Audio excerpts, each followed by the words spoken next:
Okay, I'm back. Now from Job 10 through 13. So that's is we left off at Job friends kind of giving him encouragement and his situation he's still going through.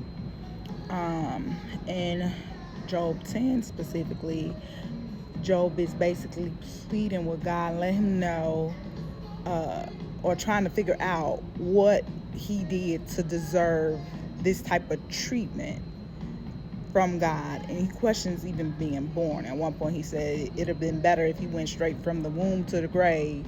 And he asked God to, give him some relief so that he can experience a little bit of joy before he dies. And then after he goes through that, in chapter 11, Zophar, I'm not sure if I'm pronouncing any of these names right.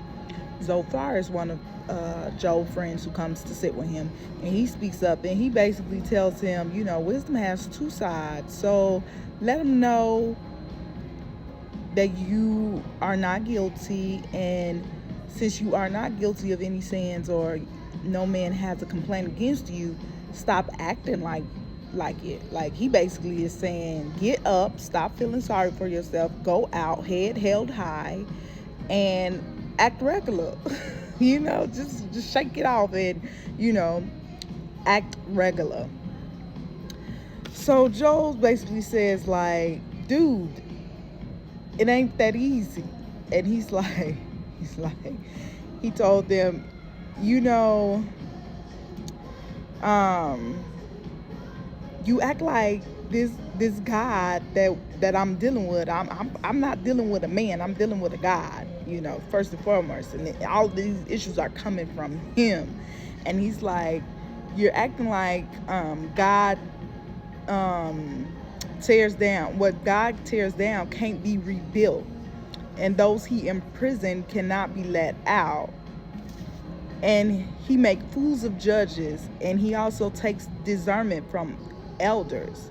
He point out other things, basically saying that he witnessed God do these things, and if he's able to do those things to other people, like, of course he's able to do it to me. Doesn't matter if I'm sinless or blameless, but I know I want to plead my case before him.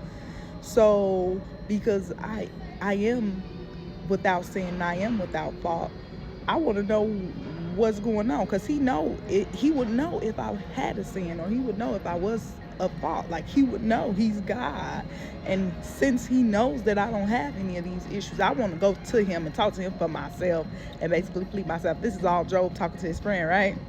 And then in Job 13, I chuckled real hard because Job basically told them to shut up. Basically, he's like, if you were wise, essentially, I'm paraphrasing, shut up. Like, you don't know what I'm going through. And I just thought that was hilarious, because he's like, yeah, I know God, what he's capable of, and I know he's sending me through this, and because I know all of these things, you could just shut up. One quote that stood out to me, or one what do you call these things? They're not like quotes, they like, I don't even know what it's called, but yeah, it slips my mind what they're called. But anyway, he says, though he slay me, yet will I hope in him. So I thought that was encouraging, because even though he's going through all these things, and he wants mercy and he wants to be let out, he's still like, well, it's God, I know, I'm still gonna praise him.